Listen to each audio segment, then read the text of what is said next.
അങ്ങനെ രോഹിത്തിനെ നിരപരാധിയാണെന്നും പറഞ്ഞ് വിട്ടയച്ചതിന് ശേഷം അതുപോലെ തന്നെ വൈജയും ആ വീട്ടിൽ നിന്നും തിരികെ വന്നതിന് ശേഷമുള്ള ഒരു സ്റ്റോറിയാണ് കേട്ടോ ഈ പറയുന്നത്.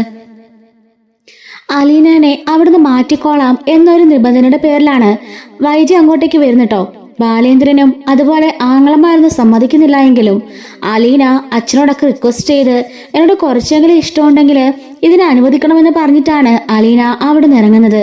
അപ്പോ മനു ചോദിക്കുന്നുണ്ട്, അല്ല നിന്റെ ഉദ്ദേശം എന്താ, ഇനി എങ്ങോട്ട് പോകാനാ പ്ലാൻ എന്ന് ചോദിക്കുമ്പോൾ ഈ ലോകം ഇത്ര വിസ്താരമല്ലേ മനുവേട്ടാ, എങ്ങോട്ട് വേണമെങ്കിലും പോകാലോ, ഒരു ജോലി കണ്ടെത്തിയാൽ മതി, നമുക്ക് ജീവിച്ചു പോകാനുള്ള വരുമാനം അതിൽ നിന്ന് കിട്ടുമല്ലോ എന്ന് ചോദിക്കുമ്പോൾ മനു പറയാണ്, അല്ല നിന്റെ അമ്മാവന്മാര് കൂടി നിന്റെ അക്കൗണ്ടിലേക്ക് ഒരു 30 ലക്ഷം രൂപ തന്നിട്ടുണ്ടല്ലോ, നിനക്ക് അതുകൊണ്ട് ഒരു ബിസിനസ് ചെയ്ത് ജീവിച്ചൂടെ എന്ന് പറയുമ്പം എനിക്കതിനെക്കുറിച്ചൊന്നും യാതൊരു അറിവുമില്ല, അറിവില്ലാത്ത കാര്യത്തിലേക്ക് എടുത്തിയാടി ഞാൻ ഇറങ്ങുന്നതിൽ നല്ലതല്ലേ ചെറിയൊരു ജോലിക്ക് പോയിട്ട് വരുമാനം കണ്ടെത്തുക എന്നുള്ളത് എന്ന് അലീന ചോദിക്കാണ്. അങ്ങനെ മനു പറഞ്ഞിട്ടോ അലീനയും കൂട്ടിക്കൊണ്ട് എറണാകുളത്തേക്ക് പോണത്. അങ്ങനെ എറണാകുളത്ത് അവന്റെ ഫ്ലാറ്റില് ഒരു ദിവസം അവൾ താമസിക്കുന്നുണ്ട്.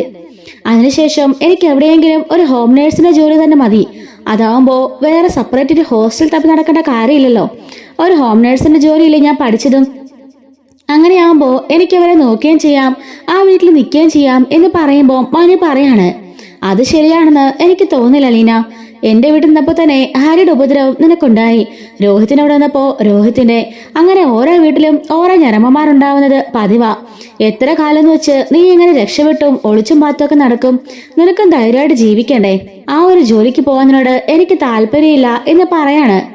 അതൊന്നും സാരില്ല മനുവേട്ടാ, അതൊക്കെ മാനേജ് ചെയ്യാന് എനിക്കറിയാം, നല്ലൊരു ഫാമിലിയിലേക്ക് പോണെങ്കിൽ അതിനുള്ള കുഴപ്പമൊന്നും ഇല്ലല്ലോ, അത് മാത്രല്ല എനിക്കൊരു കണ്ടീഷൻ ഉണ്ട്, നീ ഒരു കാരണവശാലും വീട്ടു ജോലി ചെയ്യാൻ പാടില്ല എന്ന് പറയുമ്പോൾ ചിലവരങ്ങനെ മനുവേട്ടാ, ഹോം നേഴ്സായി ചെന്നാലും നമ്മളെ കൊണ്ട് വീട്ടുജോലിയൊക്കെ ചെയ്യിപ്പിക്കും, അതെ നിങ്ങൾ ചെയ്യാൻ നിന്നിട്ടല്ലേ, നിങ്ങളുടെ യൂണിയനൊക്കെ ഉണ്ടല്ലോ, നിങ്ങൾക്ക് പറഞ്ഞൂടെ അതൊന്നും പറ്റില്ല എന്ന്, നീ എന്തിനാ അതൊക്കെ മറച്ചു വെക്കാൻ നിൽക്കുന്നത്, എന്തായാലും എന്റെ കൂടെ 2-3 ദിവസത്തോടെ താമസിക്ക്, അതിനുശേഷം എന്താ വേണ്ടേന്ന് ഞാൻ തീരുമാനിക്കാം, എന്നിട്ട് നീ എവിടെയെങ്കിലുമൊക്കെ പോയാൽ മതി എന്നൊക്കെ മനു പറയുന്നുണ്ട്.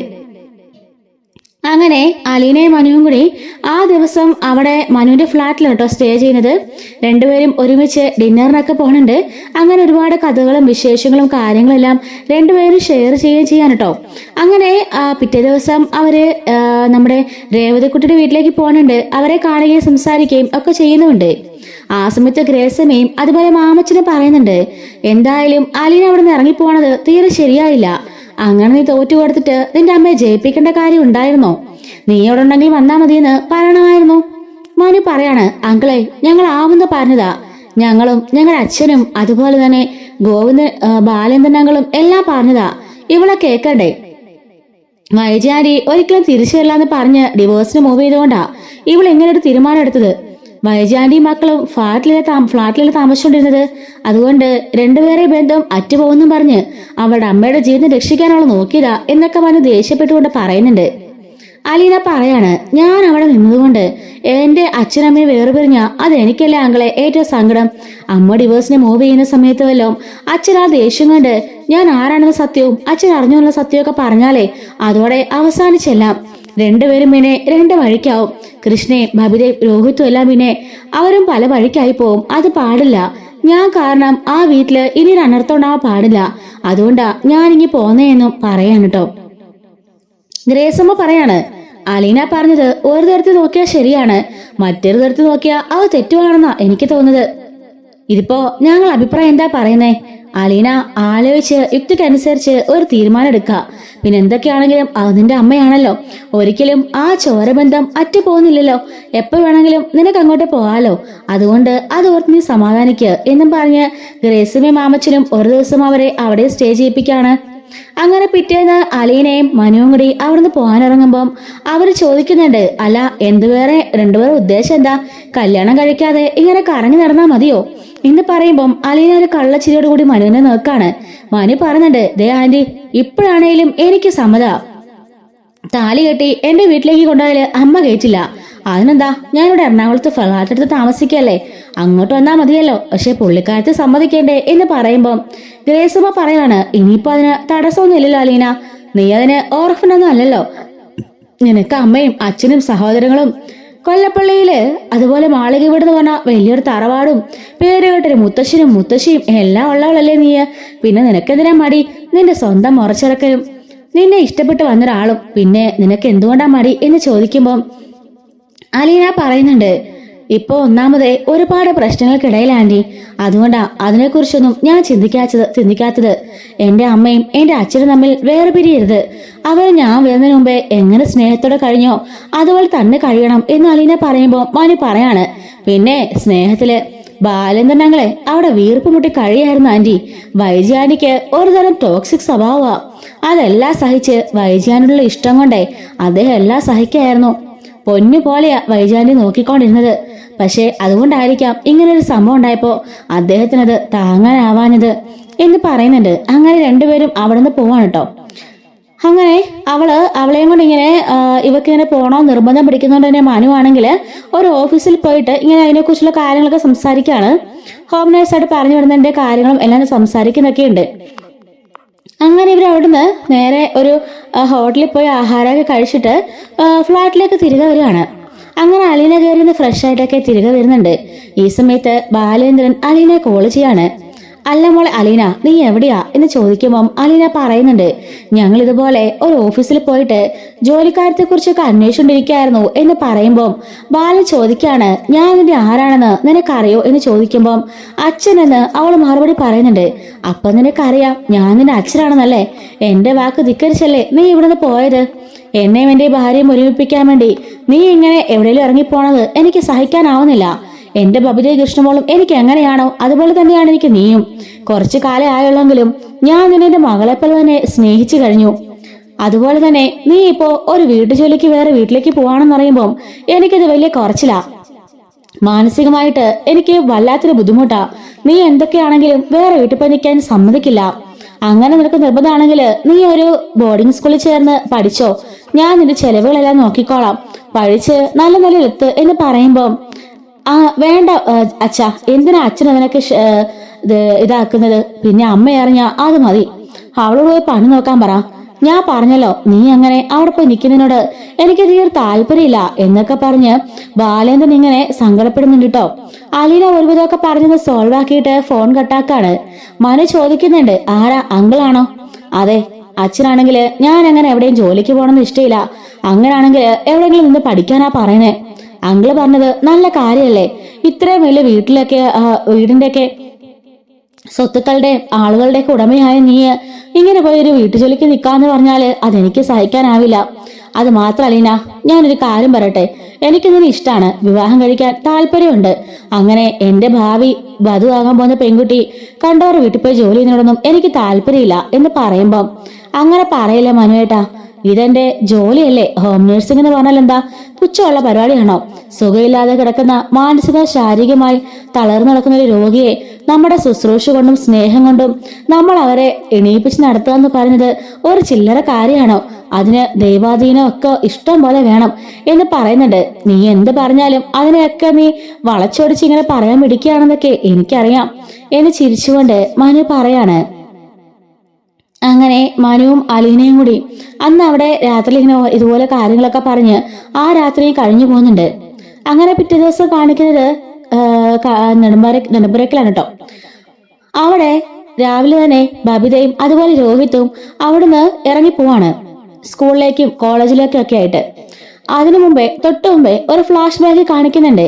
ബബിതയോട് അവളുടെ കാമുകനായ അമല വിളിക്കുന്നുണ്ട്. എന്നിട്ട് പറയുന്നുണ്ട്, എടേ ഞാനൊരു ബൈക്ക് നോക്കി വെച്ചിട്ടുണ്ട്. അന്ന് നീ നമ്മൾ രണ്ടുപേരും ഒരു സ്ഥലത്ത് പോയപ്പോഴേക്കും അടുത്ത കണ്ടൊരു ബൈക്ക് കൊള്ളാം, സൂപ്പറാണെന്ന് പറഞ്ഞില്ലേ? ഞാൻ അതിനെക്കുറിച്ച് അന്വേഷിച്ചിരുന്നു. ഞാന് എന്റെ കൂട്ടുകാരന് ഒരു ബൈക്ക് എടുക്കാൻ പോയപ്പോഴേ ആ ഷോറൂമില് ഈ ബൈക്ക് ഇരിക്കുന്നത് കണ്ടു. എനിക്കത് ഒത്തിരി ഇഷ്ടപ്പെട്ടു. ആ ബൈക്ക് കിട്ടിയാൽ കൊള്ളായിരുന്നു, നല്ല സൂപ്പർ ബൈക്കാ എന്നൊക്കെ പറയുമ്പം അതിനുള്ള സമ്പത്തൊക്കെ നിന്റെ വീട്ടിലുണ്ടോടാ? നിനക്ക് ഇപ്പൊ തന്നിരിക്കുന്ന ബൈക്ക് തന്നെ അതിന്റെ EMI പോലും അടച്ചു തീർന്നിട്ടില്ലല്ലോ. പിന്നെയാണോ ആ ബൈക്ക്? അല്ല, ആ ബൈക്കിന് എത്ര വില വരും? അത് പിന്നെ കുറച്ച് കൂടിയ ബൈക്കാടി. 20 ലക്ഷം രൂപയെങ്കിലും ആവും. 20 ലക്ഷം രൂപയോ? അതെന്തൊരു ബൈക്കാ? ഒരു കാറിന്, നല്ലൊരു കാറിന് തന്നെ ആ വിലയിലാവുള്ളൂ. എന്നിട്ടാണോ ബൈക്കിന് ഈ വില? ആഹാ, നിനക്കറിയാൻ വേണ്ടിട്ടാ. 1 കോടി രൂപയുടെ ബൈക്ക് വരെ ഉണ്ട്. ഇത് ഞാൻ ഒത്തിരി ആഗ്രഹിച്ചതാ. ആ ബൈക്ക് എനിക്ക് വേണം. എടാ, നീ ലോൺ എടുത്താണ് ആദ്യത്തെ ബൈക്ക് എടുത്തിരിക്കുന്നുള്ള കാര്യം നീ മറന്നുപോയോ? അതുപോലും അടയ്ക്കാന് നിന്നെ കൊണ്ടാവില്ല, പിന്നെയാണോ ഇത്? അതുകൊണ്ടല്ലേ ഞാൻ നിന്നെ വിളിച്ചത്. ഞാൻ എന്ത് ചെയ്യാനാ? എടി, നീയേ നെടുമ്പുരക്കൽ ബാലേന്ദ്രമേനോന്റെ മകളല്ലേ? സ്വർണ്ണക്കടയും ഷോറൂമുകളും ഷോപ്പും ഒക്കെയുള്ള വലിയ കോടീശ്വരന്റെ മോള്. നീ വിചാരിച്ച ഇതൊക്കെ നിസ്സാരമായിട്ട് നടത്തിക്കൊള്ളല്ലേ എന്ന് ചോദിക്കാണ്. അതിന് എന്റെ എവിടുന്ന പൈസ? ആവശ്യങ്ങൾക്കൊക്കെ അച്ഛൻ തരും, പോക്കറ്റ് മണിയും കുറച്ച് തരും, അല്ലാതെ ഞങ്ങളുടെ എവിടുന്ന പൈസ? ഞങ്ങൾക്കൊക്കെ അക്കൗണ്ട് ഉണ്ടെങ്കിലും അതിലങ്ങനെ ക്യാഷ് ഒന്നുമില്ല എന്നുള്ള പറയാണ്. എടി, എങ്ങനെയെങ്കിലും ഒന്ന് ഒപ്പിക്കാൻ നോക്ക് എന്റെ പൊന്നല്ലേ. നിനക്കെന്നെ ഒത്തിരി ഇഷ്ടമല്ലേ? അത് മാത്രല്ലതാ, അടുത്ത മാസം എന്റെ ബർത്ത്ഡേ വരിക. നീ എന്താ ഗിഫ്റ്റ് വേണ്ടേന്ന് എന്നോട് ചോദിച്ചില്ലേ? എനിക്ക് ഈ ബൈക്ക് മതി എന്ന് പറയുമ്പം, എടാ നീ എന്താ ഈ പറയുന്നേ? 20 ലക്ഷം രൂപ എന്ന് പറഞ്ഞാൽ നിസ്സാര കാര്യമാണോ? ഒരു 1 ലക്ഷം രൂപ എന്നൊക്കെ നീ പറഞ്ഞെങ്കിൽ എങ്ങനെയെങ്കിലൊക്കെ ഞാനത് റോൾ ചെയ്ത് തന്നേനെ. പക്ഷെ ഇത്രയും പൈസയൊക്കെ ഞാൻ എവിടെ നിന്ന് ഒപ്പിക്കാനാ? അതൊക്കെ നടക്കും, നീ ഒന്ന് ശ്രമിച്ചു നോക്ക് എന്റെ പൊന്നല്ലേ എന്നൊക്കെ പറയുന്നുണ്ട്. അങ്ങനെ അവൻ ഫോൺ കട്ടാക്കാണ്. ബബിതയാണെങ്കിലോ അങ്ങോട്ടും ഇങ്ങോട്ടും നടന്ന് ആലോചിച്ചുകൊണ്ടിരിക്കുകയാണ്. അമല് ചോദിച്ച ആ പൈസ താൻ എങ്ങനെ ഉണ്ടാക്കി കൊടുക്കും എന്ന ആലോചനയിലാണ് അവള്. അങ്ങനെ അങ്ങോട്ടും ഇങ്ങോട്ടും ഒക്കെ നടന്നുകൊണ്ടിരിക്കുകയാണ് കേട്ടോ. അങ്ങനെ പതിയെ അവള് വൈദ്യരുടെ മുറിയിലേക്ക് കയറി ചെല്ലുന്നുണ്ട്. വൈദ്യ ഇപ്പോഴും താഴെയും ബാലേന്ദ്രൻ മുകളിലത്തെ നിലയിലെ മുറിയിലാണ് കേട്ടോ കിടക്കുന്നത്. അങ്ങനെ അവൾ അകത്തേക്ക് കയറുമ്പോൾ വൈദ്യ ഇപ്പോഴും ഒരു ഹോം നേഴ്സിന്റെ പരിചരണത്തിലാണല്ലോ. എണീച്ച് പതിയെ ഒന്ന് നടക്കൂന്നൊക്കെ ഉള്ളൂ, എങ്കിലും ആരുടെയെങ്കിലും ഒരു സപ്പോർട്ട് ഇല്ലാതെ ഒന്നിനും വയ്യ കേട്ടോ. ആ ഹോം നേഴ്സിന്റെ സപ്പോർട്ടോടുകൂടിയാണ് എല്ലാം ചെയ്യുന്നത്. അങ്ങനെ നമ്മുടെ വൈദ്യ ആണെങ്കിൽ വൈദ്യയുടെ അടുത്തേക്ക് ബബിത ചെല്ലുന്നുണ്ട്. വൈദ്യ ചോദിക്കാണ്, അല്ല ഇങ്ങനെയുള്ള ആൾക്കാരൊക്കെ ഇവിടെ ഉണ്ടോ? സ്വന്തം തള്ളയല്ലടി ഞാന്. നിന്നെയൊക്കെ 10 മാസം ചുമന്ന് പ്രസവിച്ചോളല്ലേ. നിന്നെയൊക്കെ പൊന്നുപോലെ വളർത്തിയില്ലേ ഞാന്. ഇത്രയും ഒരു അസുഖം വന്ന് കിടന്നപ്പോഴാ നിന്റെയൊക്കെ സ്നേഹം എന്താണുണ്ടെന്ന് എനിക്ക് മനസ്സിലായത്. ആ ഹോം നേഴ്സ് ഉള്ളത് കൊണ്ട് ഞാനിങ്ങനെ ജീവിക്കുന്നു, അല്ലെങ്കിൽ എന്നേ ഞാൻ മരിച്ചു പോയേനെ. ഒരു വാക്കെങ്കിലും ഉണ്ടാ നീ കയറി വരുന്നുണ്ടോ? 2 ദിവസമായി, ഇന്നലെയും ഇന്നും നീ എന്നെ കാണാൻ കൂടി വന്നിട്ടില്ല. അല്ല, ഈ രാത്രി ഇപ്പൊ എന്തിനാണാവോ മഹാറാണി ഇങ്ങോട്ട് എഴുന്നള്ളിയത്? അമ്മ എന്തായി പറയുന്നേ? എനിക്ക് വിഷമില്ലായിട്ടാണോ? അമ്മയുടെ കിടപ്പ് കാണാൻ വയ്യാഞ്ഞിട്ട് ഞാൻ വരാത്തല്ലേ? ഓ പിന്നെ, അത് വലിയ കാര്യമായിപ്പോയി. നിനക്കല്ലേ വിഷമം, എനിക്കറിയാടി. 24 മണിക്കൂറും ആ ഫോണെ തോണ്ടിക്കൊണ്ടിരിക്കാൻ നിനക്ക് സമയമുണ്ടല്ലോ. അല്ല, ഓട്ടോ പിടിച്ചോ ബസ്സിന് കയറിയെന്ന് പറഞ്ഞിട്ട് ദൂരമൊന്നും ഇല്ലല്ലോ. അപ്പുറത്തെ റൂമും നിന്റെയും ഇപ്പുറത്തെ റൂം എന്റെ അല്ലേ. അവിടെ നിന്ന് ഇവിടെ വരെ വന്നെന്ന് എന്നെ മുഖം കാണിച്ചിട്ട് പോകുന്നത് ഇത്രയ്ക്ക് ബുദ്ധിമുട്ടാണോ? കോളേജിലേക്ക് പോകാൻ അണിഞ്ഞൊരുങ്ങി ഇറങ്ങുന്നുണ്ടല്ലോ. ഒരു വാക്ക് വന്ന് അമ്മേ ഞാൻ പോവാ എന്നൊരു വാക്ക് പറയുന്നുണ്ടോ? വൈകുന്നേരം വരുമ്പം അമ്മയ്ക്ക് വേദന കുറവുണ്ടോ ഒന്ന് ചോദിക്കുന്നുണ്ടോ? എന്തൊക്കെ ഞാന് നിന്നെ കൂടുതൽ സ്നേഹിച്ചാലും ആ കൃഷ്ണമോൾ ഉണ്ടല്ലോ, രാവിലെയും വൈകിട്ടും എപ്പോഴും എന്റെ അരികെ തന്നെയാ. വൈകുന്നേരം വന്ന് എന്നെ കഴിപ്പിക്കാനും എന്നെ കിടത്താനും എല്ലാത്തിനും അവളുണ്ട്. അവളാ എന്റെ പൊന്നുമോള്. നിന്നെയൊക്കെ വളർത്തിയ സമയത്ത് ഞാൻ പറയുന്നില്ല എന്നൊക്കെ പറഞ്ഞ് ദേഷ്യം പിടിപ്പിക്കുന്നുണ്ടോ? ഞാൻ ചുമ്മാ വന്ന എന്റെ പൊന്നമ്മേ, അമ്മയെ നിന്ന് കണ്ട് സംസാരിക്കാൻ വന്നല്ലേ. അപ്പൊ തന്നെ അമ്മയുടെ കുറ്റം പറിച്ചില് ഞാൻ പോവാ എന്നും പറഞ്ഞുകൊണ്ട് അവിടെ നിന്ന് ഇറങ്ങി പോണുണ്ട്. വൈജയാണെങ്കിലോ ആകെപ്പാടെ കരിപ്പിച്ചിങ്ങനെ കിടക്കാണ് കേട്ടോ. രോഹിത് ആണെങ്കിലും വൈകുന്നേരം ഒന്ന് കയറി വന്ന് അമ്മ എന്തെടുക്കാന്നൊക്കെ ചോദിച്ചിട്ട് അവിടെ നിന്ന് അങ്ങ് പോകട്ടോ. അവൻ ഇപ്പോഴും എന്നെ ഫേസ് ചെയ്യാനൊക്കെ ഉള്ള മടി കൊണ്ട് തന്നെ അവനിപ്പോ അങ്ങനെ അധികം പുറത്തേക്കൊന്നും ഇറങ്ങാറില്ല. കോളേജിലേക്കാണെന്ന് പറഞ്ഞ് ചില ദിവസമൊക്കെ പോയിട്ട് എങ്ങോട്ടെങ്കിലൊക്കെ പോയി ഇരിക്കായിരിക്കും കേട്ടോ പതിവ്. കോളേജിലേക്ക് പോകുമ്പം എല്ലാ കുട്ടികളുടെയും ആ നോട്ടോ ഇതൊക്കെ കാണാൻ വയ്യാഞ്ഞിട്ട് അങ്ങനെ അവൻ കോളേജിൽ തന്നെ റിസൈൻ ചെയ്ത് പോരുന്നുണ്ട്. അങ്ങനെ അവൻ വീട്ടിൽ തന്നെ ഇപ്പോ മിക്കവാറും ദിവസവും വീട്ടിൽ തന്നെയാണ് കേട്ടോ. അങ്ങനെ വൈജയാണെങ്കിൽ രാത്രിയില് ഗുളികയെല്ലാം കഴിക്കാണ്. അതിനുശേഷം വൈജ നന്നായി ഉറങ്ങിപ്പോകൂട്ടോ. ആ ഒരു ഹോം നേഴ്സ് ആണെങ്കിലോ അടുത്തൊരു മുറിയിലാണ് കിടക്കുക. അമല് പറഞ്ഞ ആ കാര്യത്തിന് വേണ്ടിയിട്ട് എന്തെങ്കിലുമൊക്കെ ചെയ്ത് അമലിന് ആ പൈസ കൊടുക്കണമെന്ന് അവളെ കരുതാണ്. അങ്ങനെ ബബിതയാണെങ്കിൽ നേരെ വൈജയുടെ മുറി തുറന്നിട്ട് അകത്തേക്ക് കയറുന്നുണ്ട്. നോക്കുമ്പോ വൈജ നല്ല ഉറക്കായിരിക്കും കേട്ടോ. അവൾ അറിയാതെ അവളുടെ അലമാര തുറന്ന് അതിൽ നിന്നും 20 പവനോളം തൂക്കം വരുന്ന സ്വർണം അവള് മോഷ്ടിച്ചെടുക്കുന്നുണ്ട്. അങ്ങനെ ആരും അറിയാതെ ആ ഡോറൊക്കെ ലോക്ക് ചെയ്തിട്ട് അവൾ അവളുടെ ബാഗിൽ കൊണ്ടുപോയി ആ സ്വർണം വെക്കാണ്. എന്നിട്ട് ഒന്നും അറിയാത്തതുപോലെ കയറിക്കാട് ഉറങ്ങുന്നുണ്ട്. പിറ്റേ ദിവസം രാവിലെ അവളെ ധൃതി വെച്ച് കോളേജിലേക്ക് പോകാൻ ഒരുങ്ങുമ്പോ നമ്മുടെ കൃഷ്ണമോള് ചോദിക്കാണ്, അല്ലേ ചേച്ചി, സമയം 8:30 ആയല്ലോ, ഇപ്പോഴേ പോവാണോ? നിനക്കെന്താ, നീ നിന്റെ കാര്യം നോക്കിയാ മതി എന്നും പറഞ്ഞിട്ട് ദേഷ്യപ്പെട്ടുകൊണ്ട് അവിടെ ഇറങ്ങി പോണുണ്ട്. രോഹിത് ആണെങ്കിലോ മുറി അടച്ചിട്ട് ഇരിപ്പാണ് കേട്ടോ. അങ്ങനെ ബാലേന്ദ്രൻ ഹാളിലേക്ക് വരാണ്. അല്ല മോളെ, ഇന്നെന്താ കഴിക്കാന്? ഇപ്പൊ ഹോം നേഴ്സ് ആയിരിക്കും കേട്ടോ ഫുഡൊക്കെ പ്രിപ്പയർ ചെയ്യുന്നത്. അവര് ദോശയും സാമ്പാറൊക്കെ ഉണ്ടാക്കി വെച്ചിട്ടുണ്ട് അച്ഛാ. രോഹിതനെ വിളിച്ചിട്ട് ഡോർ തുറന്ന് ഇറങ്ങി വന്നില്ല. പിന്നെ അമ്മക്കുള്ളത് അവര് കൊടുക്കാൻ കൊണ്ടുപോയിട്ടുണ്ട്. ചേച്ചി ആണെങ്കിലോ ഒന്നും വേണ്ടെന്ന് പറഞ്ഞ് പോവുകയും ചെയ്തു. അതിന് സമയമൊന്നും ആയില്ലല്ലോ അവൾ ഇപ്പളേ പോവാനായിട്ട്. അറിയില്ല എന്തൊക്കെയോ ദേഷ്യപ്പെട്ടിട്ടൊക്കെയാ ഇവിടുന്ന് ഇറങ്ങിപ്പോയത്. മോളൊന്നും കാര്യമാക്കണ്ട, അവക്കെ അവിടെ തള്ളയുടെ സ്വഭാവ എന്ന് പറഞ്ഞുകൊണ്ട് ബാലേന്ദ്രൻ അവിടെ ഒന്ന് കഴിക്കാനായിട്ട് ഇരിക്കാൻ കേട്ടോ. അപ്പൊ ഈ ബാലേന്ദ്രൻ ഈ പറഞ്ഞത് അകത്തുനിന്ന് വായിച്ച കേൾക്കുന്നുണ്ട്. അവക്ക് നല്ല ദേഷ്യം വരുന്നുണ്ടെങ്കിലും ഒന്നും മിണ്ടാതെ കിടക്കാണ് കേട്ടോ. ഈ സമയത്ത് ഒരു ഹോം നേഴ്സ് അവർക്ക് ഇങ്ങനെ ഭക്ഷണമാക്കി കൊണ്ട് കൊടുത്ത് അവരെ കെയർ ചെയ്തുകൊണ്ടിരിക്കുകയായിരിക്കും. അങ്ങനെ കൃഷ്ണമോളും അതുപോലെ ബാലേന്ദ്രനും കൂടി അവിടുന്ന് ഒരുമിച്ചാണ് കേട്ടോ ഷോപ്പിലേക്കും സ്കൂളിലേക്കും ഒക്കെ പോകാനായിട്ട് ഇറങ്ങുന്നത്. അങ്ങനെ ഇവരെല്ലാം അവിടെ നിന്ന് ഇറങ്ങി പോണുണ്ട്. രോഹിത്താണേലോ മുറി അടച്ചിട്ട് ഈ ഒരു സംഭവത്തെ കുറിച്ച് തന്നെ ഓർത്തോർത്ത് ആകെപ്പാടെ വിഷമിച്ച് അവിടെ ഇരിക്കുകയായിരിക്കും. ബബിതയാണെങ്കിൽ നേരെ ഈ സമയത്ത് കാണാൻ പോണത് അമലയാണ് കേട്ടോ. അമലിനോട് ഞാൻ ഒരു സ്ഥലത്തേക്ക് വരാൻ പറഞ്ഞിട്ട് അങ്ങോട്ടേക്ക് പോയിട്ട് അവളോട് വെയിറ്റ് ചെയ്ത് നിൽക്കാണ്. അങ്ങോട്ടേക്ക് അമലെ ബൈക്കും കൊണ്ട് വരുന്നുണ്ട്. നീ വന്നിട്ട് ഒത്തിരി നേരം ആയോ? ഇല്ല, ഞാൻ നേരത്തെ വിട്ട് ഇറങ്ങിയതാ. എന്തായാലും ഇപ്പൊ കാണാൻ പറ്റിയല്ലോ. ദാ ഇന്നാന്ന് പറഞ്ഞിട്ട് അവന്റെ ഒരു ബോക്സ് കൊടുക്കാണ്.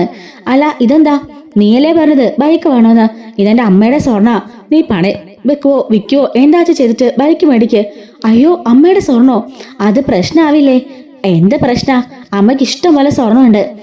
അലമാരുടെ ഒരു ഡ്രോ നിറച്ച സ്വർണ്ണ. അതൊന്നും ഉപയോഗിക്കാറ് പോലും ഇല്ല. അമ്മ അതൊക്കെ എടുത്ത് നോക്കിയിട്ട് തന്നെ വർഷങ്ങളായി. അതുകൊണ്ട് ഇനിയിപ്പോ ആരും അത് ചോദിക്കാനും പറക്കാനും നിൽക്കാനോ അത് അന്വേഷിക്കാനോ ഒന്നും പോണില്ല. എന്തായാലും ഇത്രയല്ലേ കുറഞ്ഞുള്ളൂ, അത് അമ്മയെ അറിയാനൊന്നും പോണില്ല. ഇത് കൊണ്ട് വിൽക്കോ പണയം വെക്കോ ഒക്കെ ചെയ്യ. അല്ല, ഞാൻ വീട്ടിലെന്ത് പറയും? ഇത്രയും രൂപയുടെ ഇതൊക്കെ മേടിച്ചെന്നറിഞ്ഞാല് അച്ഛനമ്മ എന്ത് പറയും? അല്ല, നിന്റെ അച്ഛനമ്മയ്ക്കും ഈ ബൈക്കിന്റെ വില നോക്കാനൊന്നും അറിയില്ലല്ലോ. 1-2 ലക്ഷം രൂപയുടെ ബൈക്കാന്ന് പറ. നിന്റെ ഈ പഴയ ബൈക്ക് വേറെ ആർക്കെങ്കിലും കൊടുത്തേരെ. അപ്പൊ അതിനിടുന്ന പൈസ കൊണ്ട് വാങ്ങിച്ചാന്ന് പറഞ്ഞാ മതി. നിന്റെ ഐഡിയ കൊള്ളാം. പിന്നെ ഒരു കാര്യം, ഇതിവിടെയെങ്ങും പണയം വെക്കോ വിൽക്കോ ചെയ്യരുത്. കാരണം ഞങ്ങളുടെ ജ്വല്ലറിയുടെ ലേബലുള്ളതാ. അതുകൊണ്ട് നീ ഇത് കൂട്ടുകാരെ വല്ല കൂട്ടിയിട്ട് വേറെ എങ്ങോട്ടെങ്കിലും കൊണ്ടുപോയി തമിഴ്നാട്ടിലോ അങ്ങനെ വേറെ എങ്ങോട്ടെങ്കിലും പോയി വിറ്റാ മതി എന്ന് പറയാണ്. നീ എന്റെ മുത്തല്ലേ, എന്തൊക്കെ പറഞ്ഞാലും നീ കഴിഞ്ഞിട്ടുള്ള ലോകത്തെനിക്ക് ആരും എന്നും പറഞ്ഞ് അമൽ അവിടുന്ന് പോകണം കേട്ടോ. ബബിത ചെറിയൊരു ചിരി ഇരിച്ചിട്ട് അവിടുന്ന് പെട്ടെന്ന് തന്നെ നേരെ കോളേജിലേക്ക് പോവാണ്. അങ്ങനെ പിറ്റേ ദിവസം രാവിലെ നമ്മുടെ അലീന അപ്പോഴും ജോലി അന്വേഷിച്ചുകൊണ്ട് നടക്കുന്നേ ഉള്ളൂ കേട്ടോ. പിറ്റേന്ന് രാവിലെ വൈജി ആണെങ്കിൽ നമ്മുടെ ഹോം നേഴ്സിനെ പുറത്തിറക്കിയതിന് ശേഷം അവളുടെ അലമാരിയൊക്കെ ഒന്ന് പോയി നോക്കുകയാണ്. അലമാരിക്കകത്ത് സ്വർണ്ണമൊക്കെ പതിവില്ലാതെ അവള് എടുത്തു നോക്കുന്നുണ്ട് കേട്ടോ. പതിവില്ലാതെ എടുത്തു നോക്കുമ്പോൾ അതിൽ നിന്നും 20 പവൻ കുറവാണെന്ന് അവൾക്ക് മനസ്സിലാവുന്നുണ്ട്. കാരണം എല്ലാം സെറ്റ് വൈസ് ആയിട്ട് അവൾ അടുക്കി പറക്കി എല്ലാം വെച്ചിരിക്കായിരുന്നു. അവളുടെ വിവാഹത്തിന് കിട്ടിയ സ്വർണ്ണമൊക്കെ ആയിരുന്നു കേട്ടോ അത്. അതുപോലെ തന്നെ ബാലേന്ദ്രൻ കടലിന് ശേഷം തൊട്ട് തുടങ്ങിയ എല്ലാ ജ്വല്ലറീസും അതിലുണ്ടായിരുന്നു. നമ്മുടെ വൈജയനെ വിവാഹം കഴിക്കുന്ന സമയത്ത് ബാലേന്ദ്രൻ ഒരു ജ്വല്ലറി സ്റ്റാർട്ട് ചെയ്തത് കേട്ടോ. അന്ന് മുതൽ മിക്കപ്പോഴും വൈജയ്ക്ക് ഇഷ്ടമുള്ള എല്ലാ ആഭരണങ്ങളും അയാൾ കൊണ്ടു കൊടുക്കാറുണ്ടായിരുന്നു. അതുകൊണ്ട് തന്നെ ഇഷ്ടം പോലെ സ്വർണ്ണമായിരുന്നു നമ്മുടെ വൈജയുടെ ഖജനാവിൽ ഉണ്ടായിരുന്നത്. അങ്ങനെ അതിൽ നിന്നുമാണ് 10-20 പവന്റെ സ്വർണ്ണം ഇപ്പൊ കാണാതെ പോയിരിക്കുന്നത് കേട്ടോ. അപ്പൊ വൈജയ്ക്ക് ആകെപ്പാടെ സംശയമാകുന്നുണ്ട്. ഈ 20 പവന്റെ സ്വർണം എന്തായാലും ബാലേന്ദ്രൻ എടുക്കില്ല. അയാളൊരു അഭിമാനിയല്ലേ. അത് മാത്രല്ല ഇപ്പോൾ അയാൾക്ക് എന്റെ ആവശ്യമില്ല. പിന്നെ ആരായിരിക്കും ഇത് എടുത്തത് എന്ന് ആലോചിക്കുന്നുണ്ട്. അപ്പോ അവളുടെ സംശയം ഓട്ടോമാറ്റിക് ആയിട്ടും ഹോം നേഴ്സിലേക്ക് തന്നെ പോവാണ് കേട്ടോ. ഹോം നേഴ്സിനെ അവൾ അവൾക്കിടന്ന് ആളേറെ വിളിക്കുന്നുണ്ട്. എന്താ മേഡം, എന്ത് പറ്റും മേഡം എന്ന് ചോദിച്ചുകൊണ്ട് അങ്ങോട്ടേക്ക് ഓടി വരികയാണ്. ഇതിനകത്തിരുന്ന സ്വർണ്ണ എവരടി എന്ന് ചോദിക്കാണ്. സ്വർണവോ? എന്താ ചേച്ചി പറഞ്ഞേ? ഞാൻ എടുത്തിട്ടില്ല. ചുമ്മാ കള്ളം പറയരുത്, മര്യാദയ്ക്ക് സത്യം പറ. ഇതിനകത്തുനിന്ന് സ്വർണം എവരടി എന്ന് ചോദിച്ചുകൊണ്ട് ദേഷ്യപ്പെടുന്നുണ്ട് കേട്ടോ. ഈ ഒരു സംഭവം നടക്കുന്നത് ഏകദേശം വൈകുന്നേര സമയത്താണ്. അപ്പോഴേക്കും കൃഷ്ണമോളും ബാലേന്ദ്രനും എല്ലാവരും വരാനായിട്ടുണ്ട് കേട്ടോ. അപ്പോ ഹോം നേഴ്സ് പറയാണ്, ദേ മേഡം, ഞാനൊരു കാര്യം പറഞ്ഞേക്കാം. ഞങ്ങൾ ഈ ഇറങ്ങുന്നത് വീട്ടിലെ കഷ്ടപ്പാടുകൊണ്ട് തന്നെയാ. പക്ഷെ കട്ടും മോട്ടിച്ചൊന്നും ജീവിക്കേണ്ട കാര്യമൊന്നും ഞങ്ങൾക്കില്ല. അങ്ങനെയാണെങ്കിലേ നിങ്ങളുടെയൊക്കെ മൂത്രവും തീട്ടവും ഒക്കെ എടുത്തുകൊണ്ട് ഇവിടെ നിന്ന് കിടക്കേണ്ട കാര്യം ഞങ്ങൾക്കില്ലല്ലോ. അതുകൊണ്ട് കൂടുതൽ ഞങ്ങളെ കുറ്റപ്പെടുത്താൻ വരണ്ട. ഞാനത് എടുത്തിട്ടുമില്ല എന്ന് പറയാണ്. അപ്പോഴേക്കും പുറത്ത് ബാലേന്ദ്രന്റെ കാറിന്റെ ഹോണടി കേൾക്കുന്നുണ്ട്. അതുപോലെ കൃഷ്ണമോളും പിന്നെ ബബിതയും രോഹിത്താണെങ്കിൽ അവിടെ തന്നെ ഉണ്ടല്ലോ. എല്ലാവരും ഹാളിലേക്ക് വരുന്നുണ്ട്. എന്താണ് പ്രശ്നമെന്ന് ഹോം നേഴ്സിനോട് നമ്മുടെ ബാലേന്ദ്രൻ ചോദിക്കുമ്പോൾ ഹോം നേഴ്സ് പറയാണ്, എന്റെ പൊന്നു സാറേ, ഞങ്ങളൊക്കെ പാവപ്പെട്ടവരാ. ശരിയാ, ഞങ്ങളെ കുടുംബം പോറ്റാൻ വേണ്ടിയിട്ടാണ് ഈ പണിക്ക് ഇറങ്ങുന്നതും. പക്ഷെ ഞങ്ങള് കട്ടും മോട്ടിച്ച് ജീവിക്കേണ്ട കാര്യമൊന്നുമില്ല. ഞങ്ങളെ കള്ളികളൊന്നുമല്ല. മേഡത്തിന്റെ സ്വർണം കാണാനില്ലെന്ന് പറഞ്ഞുകൊണ്ട് എന്നെ വിളിച്ച് തെളിവ് പറയാ. ഞാൻ അവരുടെ സ്വർണ്ണം എടുത്തിട്ടില്ല, എനിക്ക് അതിന്റെ ആവശ്യമില്ല. അപ്പോ വൈജ പറയുന്നുണ്ട്, എന്റെ അലമാരി കത്തിരുന്ന 20 പവന്റെ സ്വർണം പിന്നെ എവിടെ പോയിടി? മറിഞ്ഞു പോയോ? ഇത്രയും കാലം അത് ഇവിടെ തന്നെ ഉണ്ടായിരുന്നു എന്ന് പറയുമ്പോ ബബിത പറയാണ്, അതെ, ഇത് വേറെ ആരെടുക്കാനാ? അമ്മയല്ലാതെ ആ അലമാരി ആരും തുറക്കാറും ഇല്ലല്ലോ. താക്കോൽ എവിടെയാണെന്നും അമ്മയ്ക്കല്ലേ അറിയുള്ളൂ. പിന്നെ പിന്നെ ഇവരെങ്ങനെ എടുത്തു എന്ന് ചോദിക്കുമ്പോ വൈജ പറയാണ്, അല്ല ഇപ്പൊ ഇവള് കുറച്ചു ദിവസമായിട്ട് എന്റെ മുറി തന്നെയാണല്ലോ. ഞാൻ കീ വെക്കുന്ന സ്ഥലമൊക്കെ അവൾ മനസ്സിലാക്കി കാണും. അപ്പോഴേക്കും ആ സ്ത്രീ പറയുന്നുണ്ട്, ദേ അമ്മയും മോളും കൂടി അനാവശ്യം പറയരുത്, ഞാനിത് എടുത്തിട്ടില്ല. കൃഷ്ണ പറയാണ്, അമ്മേ, അവരുടെ കൈനയന് അമ്മയ്ക്ക് സ്വർണം കിട്ടിയോ? അവരുടെ ബാഗിനോ വേറെ എവിടുന്നെങ്കിലും അമ്മ സ്വർണം കണ്ടെടുത്തോ? ഇല്ലാതെ പിന്നെ ഒരാളെ കള്ളിയാക്കരുത്. അവർക്ക് എന്തുമാത്രം വിഷമം ഉണ്ടാവും? അവരൊരു ജോലിക്കോ നിൽക്കുന്നവരല്ലേ, അവരെ ഇങ്ങനെ കുറ്റപ്പെടുത്താൻ പാടുണ്ടോ? ആദ്യം അമ്മ ആ സ്വർണം അവിടെ ഉണ്ടോന്നോ അല്ലെങ്കിൽ ഇവരുടെ ബാഗിലുണ്ടോന്നോ ചെക്ക് ചെയ്ത് നോക്ക്. ഉണ്ടെങ്കിൽ പിന്നെ പറഞ്ഞാ പോരെ എന്ന് ചോദിക്കാണ്. അങ്ങനെ ബബിതയും അതുപോലെ തന്നെ കൃഷ്ണമോളും അവരുടെ ബാഗ് ഹാളിൽ കൊണ്ടുവന്ന് മൊത്തം അരിച്ചു വെറുക്കാണ്. അതിലൊന്നും ഇല്ല എന്ന് പറയുന്നുണ്ട് കേട്ടോ. ബബിത നന്നായിട്ട് വേർക്കുന്നുണ്ട്. ബാലേന്ദ്രൻ പറയാണ്, എങ്കിൽ പിന്നെ പോലീസിൽ അറിയിക്കാം, അതായിരിക്കും നല്ലത്. അപ്പോ ആ സ്ത്രീ പറയുന്നുണ്ട്, നിങ്ങൾ പോലീസിൽ അറിയിച്ചോ, എനിക്കൊരു കുഴപ്പമില്ല. കാരണം തെറ്റിയതെങ്കിൽ ഞാൻ ഭയപ്പെട്ടാ മതി, എനിക്കതിന്റെ ആവശ്യമില്ല സാറേ. ഞാനേ ഒന്നാം തരമായിട്ട് പള്ളിയിലും പോയി പ്രാർത്ഥനയും കുർബാനയൊക്കെ മുടക്കാതെ ജീവിക്കുന്ന ഒരു സ്ത്രീയാ. എന്റെ വീട്ടില് എന്റെ ഭർത്താവ് മരിച്ചു പോയതിനു ശേഷം എനിക്ക് 2 പെൺകുട്ടികളാ. അവരെ വളർത്താൻ വേണ്ടിയാ ഞാൻ ഈ കഷ്ടപ്പെടുന്നത്. ഇപ്പോൾ 2 പേരെ കെട്ടിച്ചയച്ചു. അതിന്റെ ലോണും ബാക്കി കടങ്ങളും എല്ലാം ഉണ്ട്. ആ കടം വീട്ടാനാ ഞാൻ ഇതുപോലെ വന്നു കിടന്ന് ഓരോരുത്തരെ നോക്കുന്നത്. ഇങ്ങനെ കട്ടിൽ മോട്ടിച്ചൊക്കെ ജീവിക്കാനാണെങ്കിലേ എനിക്കിങ്ങനെ ഒന്ന് കഷ്ടപ്പെടേണ്ട കാര്യമൊന്നുമില്ല സാറേ എന്ന് ചോദിക്കാണ്. ഇവൾ എന്തൊക്കെ പറഞ്ഞാലും ഇവള് തന്നെയാ കള്ളി എന്ന് പറഞ്ഞുകൊണ്ട് വൈദ്യ ദേഷ്യപ്പെടുന്നുണ്ട്. അപ്പോഴേക്കും ആ സ്ത്രീ പറയുന്നുണ്ട്, സാറേ, ഞാൻ വന്നതിന് ശേഷം ഈ വീട് വിട്ട് പുറത്തേക്ക് പോയിട്ടില്ല. സാറിന്റെ CCTVയോ എന്ത് വേണമെങ്കിലും ചെക്ക് ചെയ്യാം. പിന്നെ ഇവിടെ 2 പെമ്പിള്ളാരുണ്ടല്ലോ, അവരുടെ ദേഹം പരിശോധിക്കട്ടെ, ഈ വീട് മുഴുവൻ സെർച്ച് ചെയ്യട്ടെ. ഞാൻ എവിടെയെങ്കിലും വെച്ചിട്ടുണ്ടെങ്കിലേ അത് കണ്ടുപിടിച്ചോ എന്നും പറഞ്ഞ് അവൾ ദേഷ്യപ്പെട്ട് അകത്തേക്ക് കയറി പോവാണ്. ബാലകൻ പറയുന്നുണ്ട്, അവരല്ല സ്വർണം എടുത്തത്. കാരണം അവരുടെ മുഖത്തെ കോൺഫിഡൻസും അവരുടെ ആ ഒരു ധൈര്യവും ആ ഒരു കഷ്ടപ്പാടും എല്ലാം അവരുടെ മുഖത്ത് കാണാം. അതുകൊണ്ട് എന്തായാലും അവരായിരിക്കില്ല അത് ചെയ്തത് എന്ന് ബാലകൻ പറയാണ്. പിന്നെ പിന്നെ ആരെടുത്തത് എന്ന് വൈജ ചോദിക്കാൻ കേട്ടോ. ബാലേന്ദ്രൻ ഒന്നും മിണ്ടാതെ നിൽക്കാണ്. അപ്പോഴേക്കും വൈജ പറയുന്നുണ്ട്, എനിക്ക് മനസ്സിലായി, ആ അലിനി ആയിരിക്കും. അവളിവിടുന്ന് പോയിട്ട് 3-4 ദിവസമല്ലേ ആയുള്ളൂ. ഈ ഹോം നേഴ്സ് ഇപ്പൊ വന്നിട്ടിപ്പോ ഇവിടെ വന്നിട്ട് 2-3 ആഴ്ചയായി. അപ്പോ അലിന തന്നെയാ അതും കൊണ്ട് മുങ്ങിയത്. ഇവിടുന്ന് പൊയ്ക്കോളാന്ന് പറഞ്ഞ് വലിയ സോപ്പിങ്ങും കാര്യങ്ങളൊക്കെ കാണിച്ച് അവളിവിടുന്ന് പോയതപ്പോ അതിനുവേണ്ടിയാലേ എന്നിങ്ങനെ പറയുമ്പോ ബാലകൻ പറഞ്ഞിട്ടുണ്ട്, അവളുടെ അക്കൗണ്ടിലെ ഇഷ്ടം പോലെ കാശുണ്ട്. പിന്നെ എത്ര വേണമെന്ന് ചോദിച്ചാലും ഈ ബാലകന് കൊടുക്കും. കാരണം അവൾ എന്റെ മോളാ, അതുകൊണ്ട് ഞാൻ കൊടുക്കുകയും ചെയ്യും. അവക്ക് നിന്റെ 20 പവന്റെ സ്വർണം കൊണ്ട് അങ്ങനെ മോട്ടിച്ച് നടക്കേണ്ട കാര്യമൊന്നുമില്ല. അവളുടെ അക്കൗണ്ടിലെ 30 ലക്ഷം രൂപ ഫിക്സ്ഡ് ഡെപ്പോസിറ്റ് ഉണ്ട്. അത് നിനക്ക് അറിയോ എന്ന് ചോദിക്കാണ്. 30ന്റെ കൂടെ ഒരു 20 രൂപ കയറിയ അവക്കതാ പുളിക്കോ? അതെടുത്തത് അവള് തന്നെയാ എന്ന് പറയുമ്പം ബാലകൻ പറയുന്നുണ്ട്, അല്ല, അവൾ അങ്ങനെ എടുക്കില്ല. നീ എന്തൊക്കെ പറഞ്ഞാലും അവളത് എടുക്കില്ല. എടുത്തെന്ന് പറഞ്ഞാലേ ഈ ബാലേന്ദ്രൻ ഈ തല മുണ്ടനം ചെയ്ത് നിന്റെ മുമ്പിൽ വന്ന് സംസ്ഥാപരാധം ഏറ്റു പറഞ്ഞ് നിന്റെ കാൽക്കൽ വീഴും എന്ന് പറയുമ്പോ എങ്കി വിളിക്ക്, അവളെ വിളിക്ക്. അവളെവിടെയോ ജോലിക്ക് പോയിരിക്കല്ലേ, ആ നാശം പിടിച്ചവളെ ഇങ്ങോട്ട് വിളിക്ക്. പോലീസ് വരട്ടെ, അവളെ ചോദ്യം ചെയ്ത് സത്യം തെളിയിക്കട്ടെ എന്നൊക്കെ പറയുന്നുണ്ട് കേട്ടോ. അങ്ങനെ ബാലേന്ദ്രനെ വിളിച്ചിട്ട് അലീനയോട് ഇവിടുത്തെ കാര്യങ്ങളെല്ലാം പറഞ്ഞുകൊണ്ട് എത്രയും പെട്ടെന്ന് ഇങ്ങോട്ടേക്ക് വരണമെന്ന് പറയാണ്. അങ്ങനെ മനുവും അലീനയും കൂടി നേരെ കടപ്പാട്ടൂരിലേക്ക് വന്ന് കയറുന്നുണ്ട്. വന്ന് കയറിയ പാടെ വൈജ അവിടെ ഒരു കസേറിൽ ഇരിക്കാൻ കേട്ടോ. സൈഡിലായിട്ട് ആ ഹോം നേഴ്സും ഉണ്ട്, ബബിതയുണ്ട്, കൃഷ്ണമോളും ഉണ്ട്. അതുപോലെ തന്നെ രോഹിത്തും സൈഡിൽ നിൽപ്പുണ്ട്. ബാലേന്ദ്രനും എല്ലാരും ഇങ്ങനെ ചുറ്റും നിൽക്കാണ്. അലീനയും മനും അങ്ങോട്ടേക്ക് വന്ന് കയറുന്ന കാണുമ്പോ തന്നെ വൈദ്യുത മുഖമൊക്കെ കറുത്ത് ഇരുണ്ട് കൂടുകയാണ്. വന്നോടി കള്ളി നീ എന്ന് ചോദിക്കുമ്പോഴേക്കും അലീന പറയാണ്, കാര്യങ്ങളെല്ലാം എന്നോട് അച്ഛൻ വിളിച്ച് പറഞ്ഞിരുന്നു. ഞാൻ ആരെ സ്വർണ്ണമൊന്നും മോഷ്ടിച്ചിട്ടില്ല, എനിക്കതിന്റെ ആവശ്യമില്ല. മനു പറയാണ്, ആന്റിക്ക് ഇതുവരെ നിർത്താറായില്ല ആന്റി, ഇതൊക്കെ കുറച്ച് ചീപ്പല്ലേ. എത്ര പറഞ്ഞാലും ആനയുടെ തലേ കയറില്ല. ആദ്യം തന്നെ വന്നു കയറിയ ഹോം നേഴ്സോട് പിന്നെ അലീനയോട് ആന്റിക്ക് എന്താ ആന്റി പ്രശ്നം എന്ന് ചോദിക്കാണ്. എടാ, എന്റെ അലമാരിൽ വെച്ചിരുന്ന 20 പവന്റെ സ്വർണം കാണാതെ പോയി. ഞങ്ങള് CCTV നോക്കിയതിൽ വെച്ച് ഇവിടെ വേറെ വന്നിട്ടോ പോയിട്ടോ ഇല്ല. ആകപ്പാട് ഇവിടുന്ന് പുറത്തേക്ക് പോയിരിക്കുന്നത് അലീനയ. വന്ന് കയറിയ ഹോം നേഴ്സും ഇവിടുന്ന് പോയിട്ടില്ല. അതിനു ശേഷം അവരെ ഞങ്ങള് കംപ്ലീറ്റ് ചെക്കപ്പ് ചെയ്തു. ഈ വീട് മൊത്തം ടെസ്റ്റ് ചെയ്തു. പക്ഷെ എവിടെ തന്നെ സ്വർണം കണ്ടെത്താനായില്ല. 20 ലക്ഷം രൂപയുടെ സ്വർണം അതങ്ങനെ പുറത്തു പോകണമെന്നുണ്ടെങ്കിൽ ഇവിടെ വന്നിട്ട് പോയത് അലീന മാത്രാണ്. അവള് തന്നെയാ എന്ന് പറയുമ്പം അലീന പറയുന്നുണ്ട്, എന്നെ പൊന്നാൻറ്റി, മേഡം എനിക്ക് അതിന്റെ ഒന്നും ആവശ്യമില്ല. എന്റെ അക്കൗണ്ടില് ആവശ്യത്തിന് ബാങ്ക് ബാലൻസ് ഉണ്ട്. പിന്നെ ഞാനേ ജോലി ചെയ്ത് കഷ്ടപ്പെട്ട് ജീവിക്കുന്നവളാ. എനിക്ക് അതിന്റെ കാര്യമില്ല എന്ന് പറയുമ്പോ ഹോം നേഴ്സ് പറയാണ്, അത് തന്നെയാ മോളെ ഞാനും പറഞ്ഞത്. നമ്മളൊക്കെ ഹോം നേഴ്സുമാരാ. നമ്മളൊക്കെ വന്ന് ഇവരെയൊക്കെ ശുശ്രൂഷിച്ച് നമ്മൾ എന്തുമാത്രം കഷ്ടപ്പെട്ടാ ആ ഒരു ജോലി ചെയ്യുന്നത്. കുടുംബം പോറ്റാനും നിലനിൽപ്പിനും വേണ്ടിയല്ലേ നമ്മൾ ഇതൊക്കെ ചെയ്യുന്നത്. എന്നിട്ട് വന്ന് നിൽക്കുന്ന നമ്മളോടൊക്കെ ഇവർക്കൊരു പുച്ഛവാ. ഈ വീട്ടിലെ ഹോം നേഴ്സ് അല്ലാതെ ഈ വീട്ടിലെ എല്ലാ അടുക്കള പണിയും ബാക്കി എല്ലാ പണിയും ഞാൻ ചെയ്യാറുണ്ട്. ഇവർക്ക് വയ്യായിടക്കല്ലേ, 3 കുട്ടികളുള്ളതല്ലേ എന്നൊക്കെ ഓർത്തിട്ട്. അപ്പോ ഇവർ അഹംഭാവം ഒന്ന് കാണേണ്ട തന്നെയാ. ഇവരെ കഴിഞ്ഞേ മറ്റൊരാളുള്ളൂന്നാ ഇവരുടെ വിചാരം. ഇവര് ജോലിക്ക് കൊടുത്തിരിക്കുന്ന വെറും പട്ടികളും അടിമകളുമാണ് നമ്മളെന്നൊക്കെയാ ഇവരെയൊക്കെ വിചാരം. ഇവര് ശമ്പളം തന്നാല് നമ്മൾ ഇവര് പറഞ്ഞ് എന്ത് മാലായിട്ട് കേൾക്കണമെന്നൊക്കെ പറഞ്ഞാല് അത് നടക്കുന്ന കാര്യമാണെന്നൊക്കെ ചോദിച്ചുകൊണ്ട് ആ ഒരു ഹോം നേഴ്സും നല്ല രീതിക്ക് പറയുന്നുണ്ട് കേട്ടോ. എല്ലാരും ഇങ്ങനെ ചുറ്റും നിൽക്കാണ്. ബബിതയാണെങ്കിലോ തല കൊണ്ടിച്ച് നിൽക്കുന്നുണ്ട്. ബബിതനെ ആകെപ്പാടെ ഇങ്ങനെ വേർത്ത് കുളിച്ചിരിക്കുകയാണ്.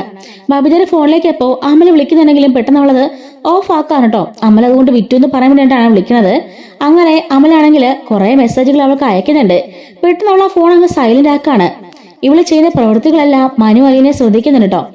അപ്പോഴേക്കും മനു മുമ്പോട്ട് നീങ്ങിയിട്ട് അവളോട് ചോദിക്കാണ്, അല്ല ബബിത മോളെ, ഈ വീട് മൊത്തം AC അല്ലേ? സെൻട്രലൈസ്ഡ് AC ഉണ്ട്. പിന്നെ നീ എന്തെങ്ങനെ വേർക്കുന്നേ? ഏയ് ഒന്നുമില്ല മനുവേട്ടാ. ആ ഫോണിങ് കാണിച്ച് എന്തിന് നീ കാണിക്ക് എന്നും പറഞ്ഞുകൊണ്ട് ആ ഫോൺ അവിടെ നിന്ന് പിടിച്ചു വലിക്കാണ്. വേണ്ടെന്ന് പറഞ്ഞ് ബബിത പറയുന്നുണ്ടെങ്കിലും മനു സമ്മതിക്കുന്നില്ല കേട്ടോ. അങ്ങനെ മനു അവിടെ ഒരു കസരയിട്ട് വൈദ്യുതി മുമ്പിൽ പോയി ഇരിക്കുന്നുണ്ട്. എല്ലാവരും ചുറ്റും ഇങ്ങനെ നിൽക്കുകയാണല്ലോ. നമ്മുടെ ബാലേന്ദ്രനും ഒരു സോഫയിൽ ഇരിക്കുകയായിരിക്കും.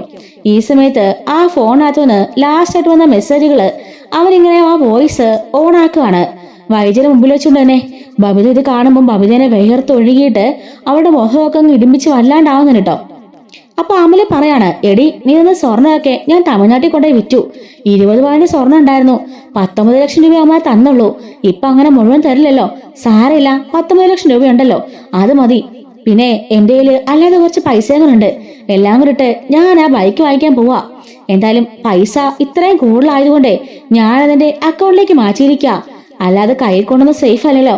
ഞാനും എന്റെ കൂടെ എന്റെ ഫ്രണ്ട് ശിവായും ഉണ്ട്. ഞങ്ങൾ രണ്ടുപേരും എന്തായാലും ഇപ്പൊ തന്നെ തിരിക്കാം. നാളെ രാവിലെ നാട്ടിലെത്തും. എന്നാല് അപ്പൊ വിളിക്കാം. അതിനുശേഷം ഞാൻ കാര്യങ്ങളൊക്കെ പറയാം. രാത്രിയില് ഉറങ്ങുന്നതിന് മുമ്പ് എന്നെ വിളിക്കണം കേട്ടോ. രാവിലെ അവിടെ വന്നതിന് ശേഷം ഷോറൂമിലേക്ക് പോയി നേരെ ബൈക്ക് എടുക്കുക. അതുകൊണ്ട് ചെത്തിയടിച്ച് ഞാൻ നിന്റെ മുമ്പിലോട്ട് വരവങ്ങോട്ട് വരും. നിനക്ക് ആ ബൈക്ക് നിന്റെ പേരിലെ ബൈക്ക് മേടിക്കാൻ പോണേ എന്നൊക്കെ പറഞ്ഞ് അവനിങ്ങനെ വോയിസ് ഇട്ടിരുന്ന മൊത്തം കേൾക്കാണ്. ഇത് കേട്ടുകൊണ്ടേ എല്ലാവരും ഞെട്ടി വിറച്ചിങ്ങനെ നിൽക്കാണ് കേട്ടോ. അപ്പൊ വൈജയ്ക്കാണെങ്കിലോ ഒന്നും പറയാൻ വയ്യ. ഇത്ര നേരം അലീനയെയും ആ ചേച്ചിനെയൊക്കെ ഒരുപാട് കുറ്റം പറഞ്ഞല്ലേ, അവക്ക് എന്ത് പറഞ്ഞെന്ന് അറിയില്ല കേട്ടോ. മനു ചോദിക്കാണ്, അല്ല വൈജാനിക്ക് ഇപ്പോ ഒന്നും പറയാനില്ലേ? ഇത്ര നേരം ആ പാവം പിടിച്ച ചേച്ചീനെയും ഈ അലീനയൊക്കെ നിർത്തി പൊരിക്കുകയാണല്ലോ. സ്വന്തം മോളാണ് ആ സ്വർണ്ണം അടിച്ചു മാറ്റിയെന്ന് ഇപ്പൊ മനസ്സിലായില്ലേ എന്ന് ചോദിക്കുമ്പോഴേക്കും വൈജ ദേഷ്യം പിടിച്ച് ബബിതനെ നോക്കുന്നുണ്ട്.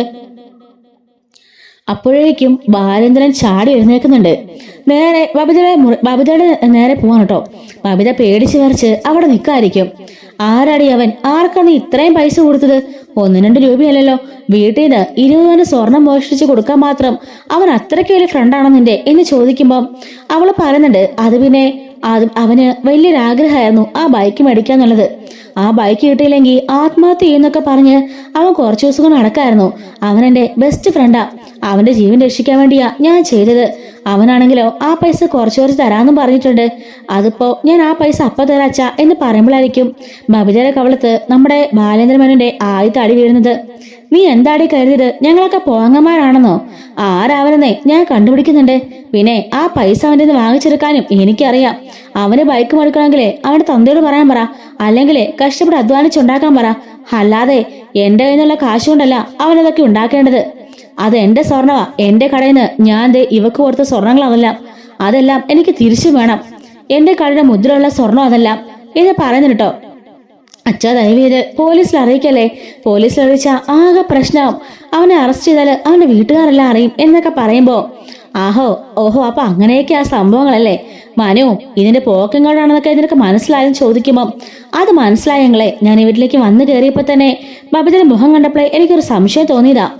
അനിലെടുക്കില്ല, ആ ചേച്ചി എടുക്കില്ലെങ്കിൽ പിന്നെ രോഹിത് ബബിത രണ്ടുപേരെയായിരുന്നു എനിക്ക് സംശയം. അത് വന്നു കയറിയപ്പോ തന്നെ ആരാണെന്ന് ഒറ്റ നോട്ടത്തിൽ എനിക്ക് മനസ്സിലായി.